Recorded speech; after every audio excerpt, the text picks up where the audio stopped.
শরীকি কোরবানি বড় মুসিবত। শরীকি কোরবানি কি মুসিবত।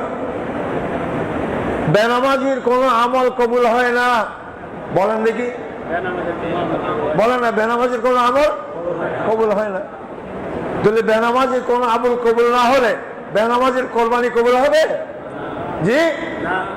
এখন 7 অংশের মধ্যে একজনের যদি বেনামাজি থাকে, 7 জনের মধ্যে একজন যদি বেনামাজি থাকে, ওই একজনের কোরবানি কবুল না হওয়ার কারণে আর 6 জন যারা অলি গোস আবদাল পীর মুর্শিদ হলেও ওই 6 জনের কোরবানি কবুল হবে না। ইন্না লিল্লাহি ওয়া ইন্না ইলাইহি রাজিউন। 7 জনের মধ্যে একজনও যদি বেনামাজি থাকে, তাহলে এই 7 জনের মধ্যে একজনের কোরবানি কি হবে না? কথা কি বুঝে আসে ভাই? আমার দরকার কি বেনামাজির সাথে আমার কোরবানি দেওয়ার?